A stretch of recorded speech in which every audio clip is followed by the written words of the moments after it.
Hi ಎಲ್ಲರಿಗೂ instant ಆಗಿ ಉದ್ದಿನ ವಡೆ ಹೇಗ್ ಮಾಡ್ಬೇಕಂತ ನೋಡೋಣ ಬನ್ನಿ. ಆಚೆಯಿಂದ ತುಂಬಾನೇ ಕ್ರಿಸ್ಪಿಯಾಗಿ ಒಳಗಡೆಯಿಂದ ತುಂಬಾನೇ ಸಾಫ್ಟ್ ಆಗಿರುತ್ತೆ. ಸೌಂಡ್ ಕೇಳಿದ್ರಲ್ಲ, ಆಚೆಯಿಂದ ಎಷ್ಟು ಕ್ರಿಸ್ಪಿಯಾಗಿ ಒಳಗಡೆಯಿಂದ ಎಷ್ಟು ಸಾಫ್ಟ್ ಆಗಿದೆ ಅಂತ. ಬನ್ನಿ ಇದನ್ನ ಹೇಗ್ ಮಾಡೋದಂತ ನೋಡ್ಕೊಳ್ಳೋಣ. ನಾನಿಲ್ಲಿ 1 ಕಪ್ ಉದ್ದಿನ ಬೇಳೆ ತಗೊಂಡಿದ್ದೀನಿ. ಇದ್ರಲ್ಲಿ ವಾಟರ್ ಹಾಕೊಂಡು ಚೆನ್ನಾಗಿ ವಾಶ್ ಮಾಡ್ಕೋಬೇಕು. 4 ಅವರ್ಸ್ 5 ಅವರ್ಸ್ ನೆನ್ಸಿಡ್ಬೇಕು ಅನ್ನೋ ತಲೆನೋವಿಲ್ಲ. ಜಸ್ಟ್ ಹಾಫ್ ಅನ್ ಅವರ್ ಅಲ್ಲಿ ಉದ್ದಿನ ವಡೆಯನ್ನ ನಾವು ಮಾಡ್ಕೋಬಹುದು. ತುಂಬಾನೇ ಚೆನ್ನಾಗಿ ಬರುತ್ತೆ, ಕ್ರಿಸ್ಪಿಯಾಗಿ ಸಾಫ್ಟ್ ಆಗಿ ಒಳಗಡೆಯಿಂದ. ನೋಡಿ ಈ ತರ ಚೆನ್ನಾಗಿ ವಾಶ್ ಮಾಡ್ಕೊಂಡಾದ್ಮೇಲೆ ಇದ್ರಲ್ಲಿ ನಾವು 2 to 3 ಕಪ್ಸ್ ಅಷ್ಟು ಹಾಟ್ ವಾಟರ್ ಹಾಕೋಬೇಕು. ತುಂಬಾ ಜಾಸ್ತಿ ಬಿಸಿ ಇರಬಾರ್ದು ನೀರು, ಸ್ವಲ್ಪ ಲೈಟ್ ಆಗಿ ಬಿಸಿ ಇದ್ರೆ ಸಾಕು. ನೀರ್ ಹಾಕೊಂಡು ಇದನ್ನ ಕ್ಲೋಸ್ ಮಾಡಿ ಹಾಫ್ ಅನ್ ಅವರ್ ರೆಸ್ಟ್ ಕೊಡ್ಬೇಕು. ಹಾಫ್ ಅನ್ ಅವರ್ ಆಯ್ತು. ನೋಡಿ ಉದ್ದಿನ ಬೇಳೆ ಎಲ್ಲ ಚೆನ್ನಾಗಿ ನೆಂದಿದೆ. ನೋಡುವಾಗ್ಲೇ ಡಿಫ್ರೆನ್ಸ್ ಗೊತ್ತಾಗುತ್ತೆ ನೆಂದಿದೆಯಾ ಇಲ್ಲ ಅಂತ. ನೋಡಿ ಉದ್ದಿನ ಬೇಳೆ ಎಲ್ಲ ಚೆನ್ನಾಗಿ ನೆಂದಿದೆ. ಇವಾಗ ಇದನ್ನ ಮಿಕ್ಸಿಗೆ ಹಾಕೊಳ್ಳೋಣ ಬನ್ನಿ. ವಾಟರ್ ಎಲ್ಲ ಚೆನ್ನಾಗಿ ತೆಗೆದ್ಬಿಟ್ಟು ಮಿಕ್ಸಿಗೆ ಹಾಕೋಬೇಕು. ದೋಸೆ ಜೊತೆ, ಇಡ್ಲಿ ಜೊತೆ, ಚಿತ್ರಾನ್ನ ಜೊತೆ ಎಲ್ಲ ತುಂಬಾ ಚೆನ್ನಾಗಿರುತ್ತೆ ಈ ತರ ಉದ್ದಿನ ವಡೆ ಮಾಡ್ಕೊಂಡ್ರೆ. ಇಲ್ಲ ನಮ್ಗೆ ಟಿಫನ್ ಜೊತೆಲಿ ಬೇಡ ಅನ್ಕೊಂಡು ಈವ್ನಿಂಗ್ ಟೈಮ್ ಸ್ನಾಕ್ಸ್ ತರ ಮಾಡ್ಕೊಂಡು ತುಂಬಾನೇ ಚೆನ್ನಾಗಿರುತ್ತೆ. ಇವಾಗ ನಾನು ಇದ್ರಲ್ಲಿ ಹಾಫ್ ಟೇಬಲ್ ಸ್ಪೂನ್ ಅಷ್ಟು ಸಾಲ್ಟ್ ಹಾಕೊಂತ ಇದೀನಿ.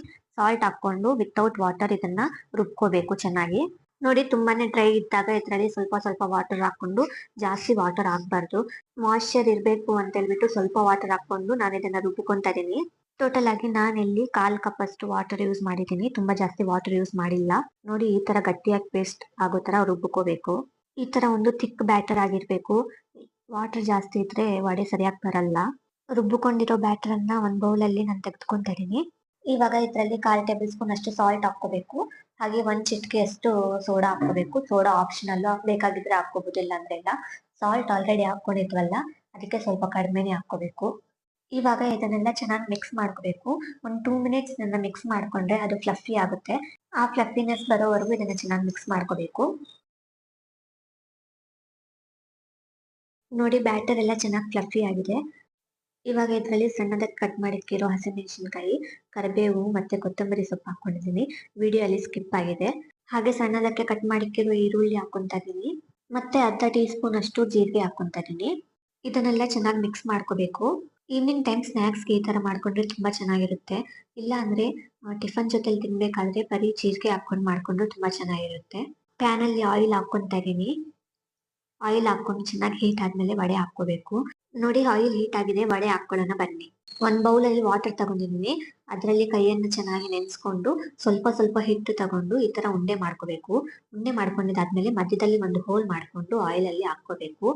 ನೋಡಿ ಈ ತರ ಹೋಲ್ ಮಾಡ್ಕೊಂಡು ಸ್ಲೋ ಆಗಿ ಆಯಿಲ್ ಅಲ್ಲಿ ಹಾಕೋಬೇಕು. ಈ ತರ ಹಾಕಿದಾದ್ಮೇಲೆ ಅದನ್ನ ತಿಪ್ಸ್ಕೋಬಾರ್ದು. ಅದಷ್ಟಕ್ಕೆ ಅದೇ ಮೇಲೆ ಬಂದಾಗ ತಿಪ್ಸ್ಕೋಬೇಕು. ಇಲ್ಲಾಂದ್ರೆ ಪ್ಯಾನ್ಗೆ ಸ್ಟಿಕ್ ಆಗೋಗುತ್ತೆ. ನೋಡಿ ಇವಾಗ ಇದನ್ನ ಫ್ಲಿಪ್ ಮಾಡ್ಕೊಂಡು 2 ಸೈಡ್ಸ್ ಚೆನ್ನಾಗಿ ಕಲರ್ ಚೇಂಜ್ ಆಗೋವರೆಗೂ ಫ್ರೈ ಮಾಡ್ಕೋಬೇಕು. ಫ್ಲೇಮ್ ಅನ್ನ ಲೋ ಆರ್ ಮೀಡಿಯಂ ಅಲ್ಲಿ ಇಟ್ಕೋಬೇಕು, ಹೈಯಲ್ಲಿ ಇಟ್ಕೋಬಾರ್ದು.